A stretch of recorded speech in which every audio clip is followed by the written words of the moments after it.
But that is theoretical. ఫండమెంటల్గా left and right పక్కాగా practice చేసి నొటేషన్స్ ఉంటాయి వాటి. మనం మనోధర్మంతో వాంచలేం పియానో. ఆ స్కోర్ చూసుకుంటూ స్కోర్ రీడ్ చేస్తూ వాయిస్తేనే పియానోలో అందం. అంటే గ్రేటెస్ట్ కంపోజర్స్ ప్రపంచంలో మహానుభావులు, అతి నిష్ణాతులు, అతి గొప్ప గొప్ప వాళ్ళు స్వరపరిచినటువంటి పీసెస్ ఈ రోజుకి పియానో అంటే ప్రపంచంలో వాయిస్తూనే ఉంటారు అన్నమాట. అంత ప్రసిద్ధిగాంచిన ఎన్నో పీసెస్ ఉన్నాయి, వెస్టర్న్ క్లాసికల్ పీసెస్. ఇందులో ఓన్లీ క్లాసికల్ కాకుండా జాజ్ అని, బ్లూస్ అని ఎన్నో రకాలైన పియానోలో మంచి స్టైల్స్ ఎన్నో వచ్చినాయి. సో ఇవన్నీ నేను సతీష్కి ఎందుకు చెప్తున్నానంటే వారు వాయించిన విధానం బాగుంది. ఇంకా ఆయన బాగా ప్రాక్టీస్ చేసి ఇంకా జాజ్ ఇవన్నీ నేర్చుకొని ఇంకా థియరిటికల్గా కొద్దిగా వెళితే రియల్ సౌండ్ ఆఫ్ పియానో వస్తుంది. మన ఊరికి మనోధర్మంతో వాయించుకోవటం అది వేరు. థియరిటికల్గా ప్రాక్టీస్ చేస్తేనే కొన్ని మటుకు అది అలా వాయిస్తేనే రియల్ సౌండ్ వస్తుంది పియానోలో. అది నేను సతీష్ చెప్పాను. చాలా చాలా బాగా వాయించారు. ఇందాక నాకు కొన్ని డెమో కూడా వాయించి వినిపించారు. మంచి నాలెడ్జ్ ఉంది, మ్యూజిక్ నాలెడ్జ్ ఉంది వారికి.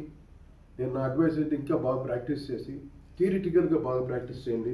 ఫండమెంటల్స్ బాగా రావాలి పియానోలో. ఊరికి లౌడ్గా వాయించడం కాదు, దేర్ ఆర్ ద ఎక్స్ప్రెషన్స్. ఇలా చేశారు పియానో.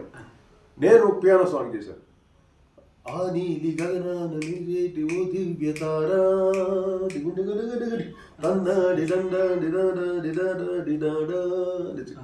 అంటే ఇది మన నువ్వు నాకు నచ్చేవాళ్ళు హీరో పియానో వాయిస్తూ పాడతారనమాట. నాకు ఒక ఆపర్చునిటీ, పియానో పాట నేను కూడా కంపోజ్ చేసే భాగ్యం నాకు దక్కింది. అంటే నాన్నగారు అప్పుడు చేశారు, తర్వాత నాకు అవకాశం దక్కడం. అలాగే చంద్రలేఖలో డ్రమ్ డ్యాన్స్ చేశారు, తర్వాత నేను మెకానికల్లో డ్రమ్ డ్యాన్స్ సాంగ్ చేశాను. సో ఇవి నాన్నగారు చేసిన తర్వాత మళ్ళీ నాకు అటువంటి అవకాశాలు దొరకటం నిజంగా నా పూర్వజన్మ సుకృతం. ఇటువంటి పాటలు చేసే అవకాశం నాకు కలగటం, ఒక సంగీత కళాకారుడిగా మ్యాక్సిమం ఎంతంత చేయాలో నా వంతు ఇంకా చేస్తూనే ఉన్నా. అదొక సేవ లాంటిది. సంగీతం అనేది సరస్వతి, ఇది అందరికీ కటాక్షించదు. ఏదో కటాక్షించినామా ఆ కటాక్షంతో ఇప్పటికీ ప్రతి పాటని ఎంతో చిత్తశుద్ధితో దీంతో నేను కంపోజ్ చేసిన పాటలు ఇప్పటికీ ఆదరిస్తూ సంగీత ప్రియులందరికీ నా హృదయపూర్వక ధన్యవాదాలు. Thank you.